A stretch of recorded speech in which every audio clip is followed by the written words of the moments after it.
Look closely at your behavior for a second. Not what you say you want, what you do. Why does her silence make your chest feel tight?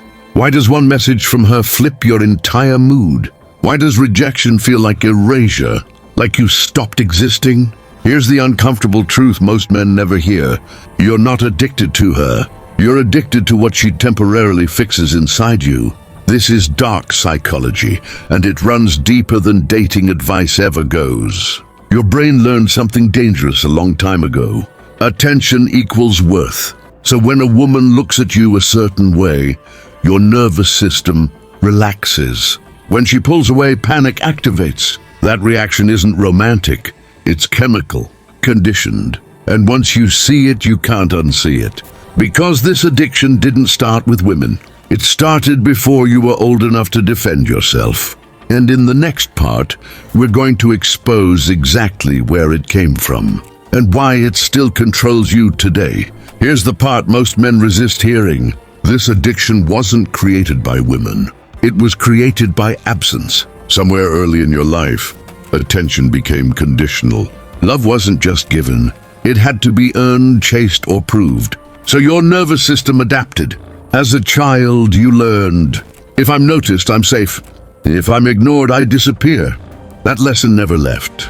In dark psychology, this is called attachment imprinting. Your brain wires itself around whatever love felt like when you were powerless. If approval came unpredictably, you became hypervigilant. If affection came only when you performed, you learned to perform.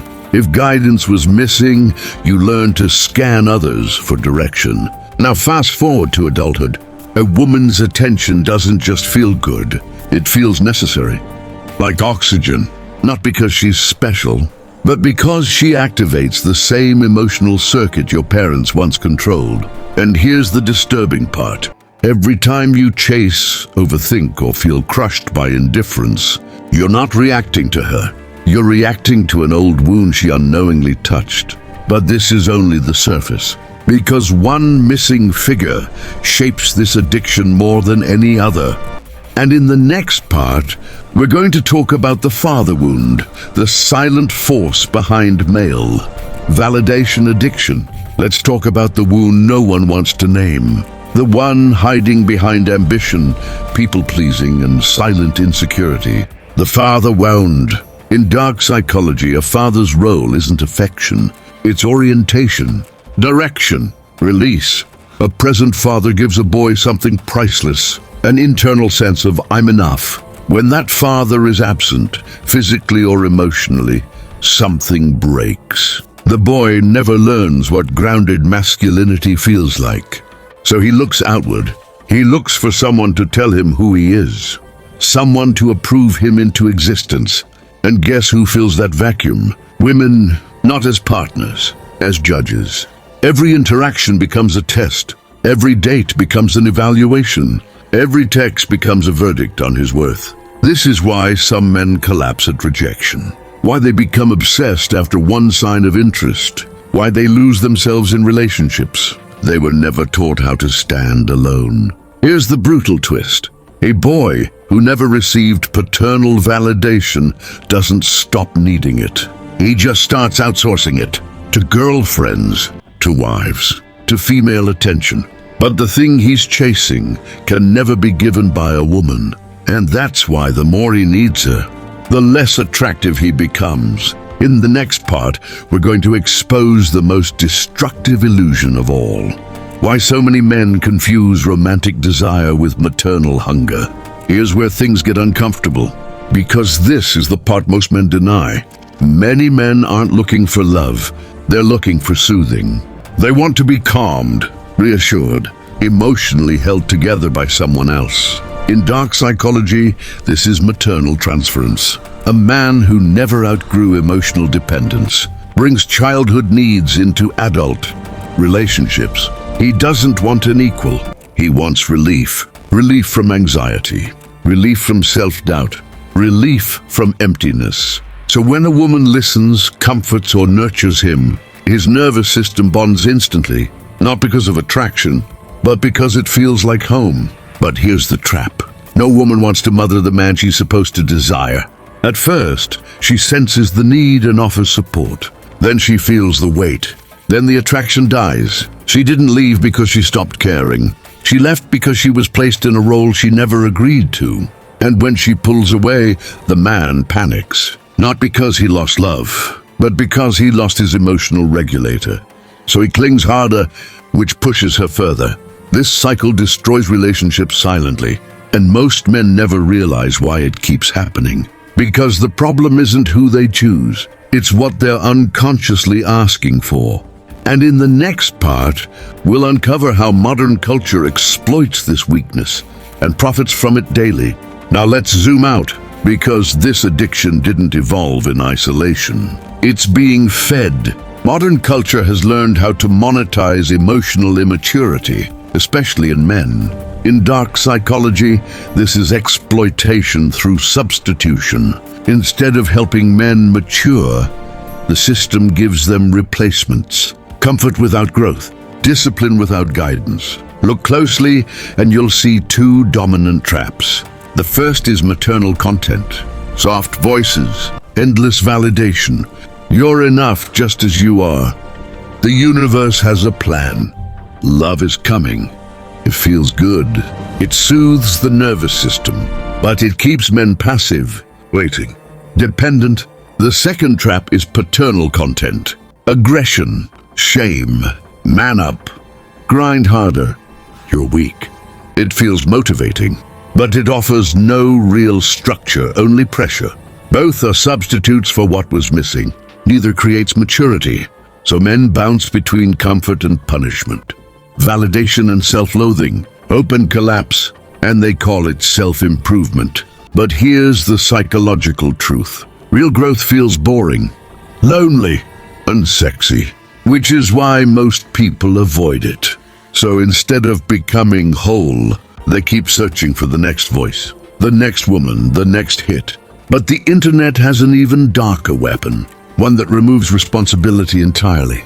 And in the next part, we'll expose how pseudopsychology and mystical thinking keep men emotionally frozen. This is where the addiction becomes invisible, because now it wears the costume of wisdom, manifestation, law of attraction, twin flames, energy alignment, destiny.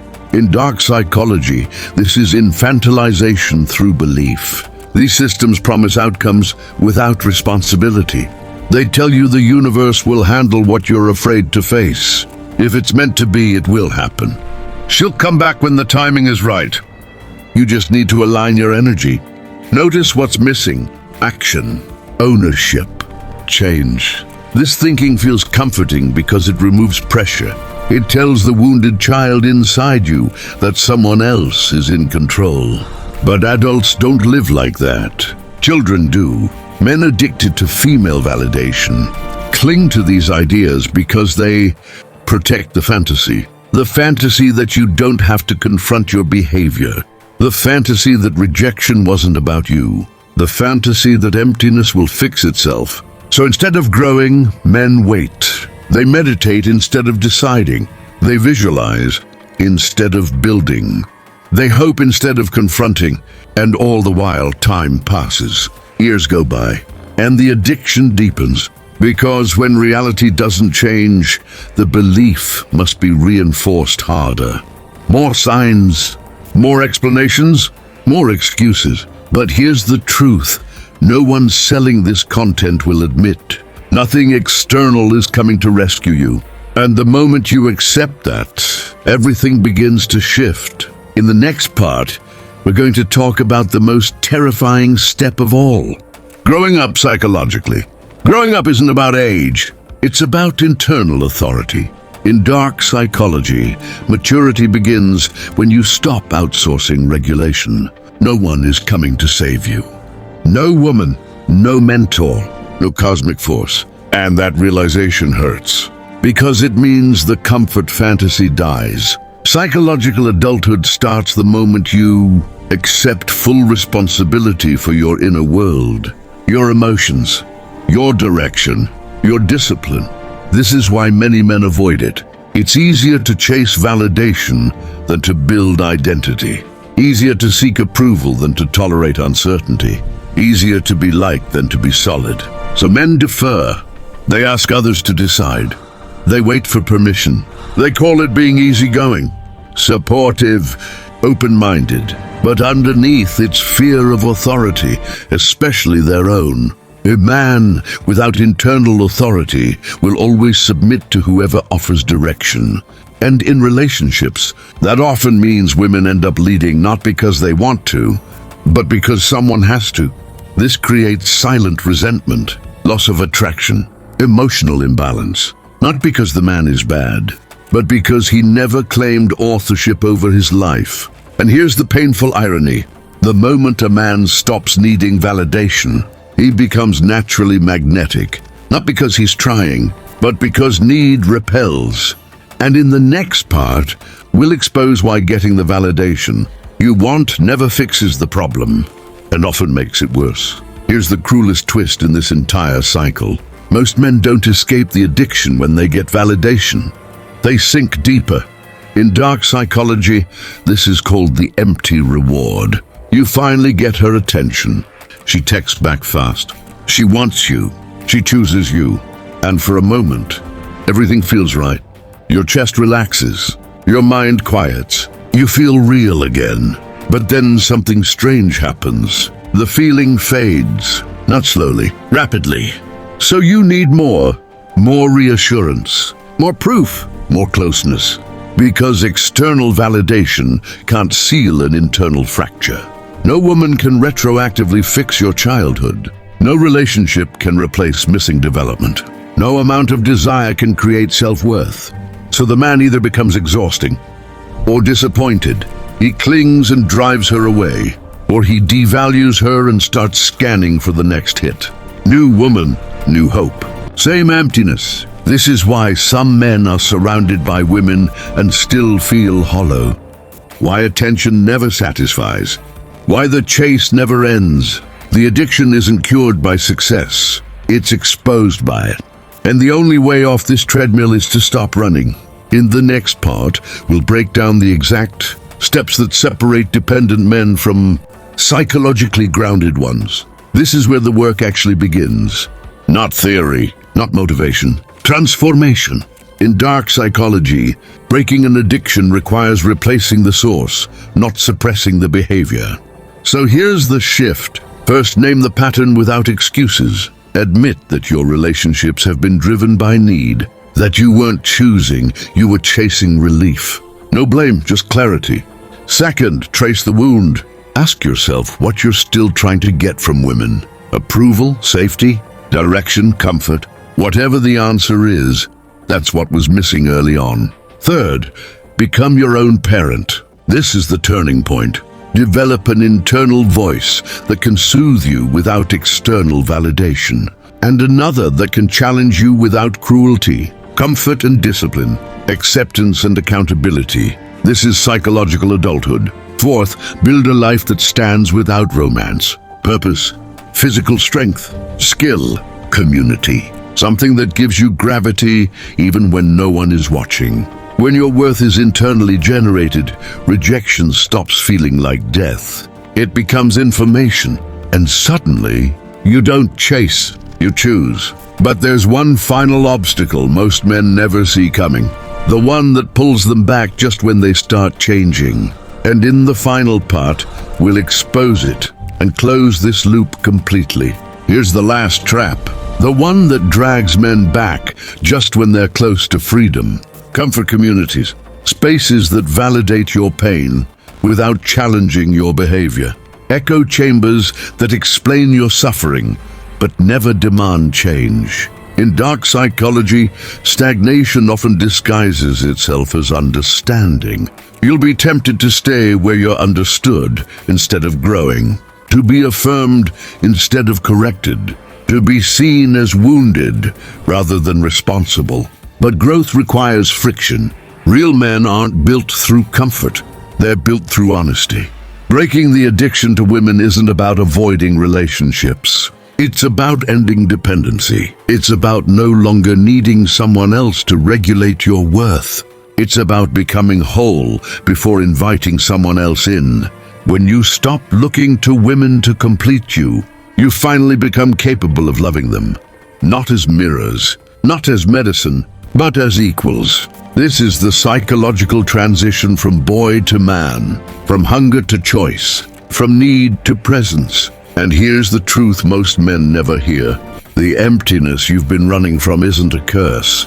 It's an invitation to grow up, to integrate what was missing, to become the authority you were searching for. Now the question is yours to answer. Will you keep chasing validation, or will you finally build a self that doesn't need it?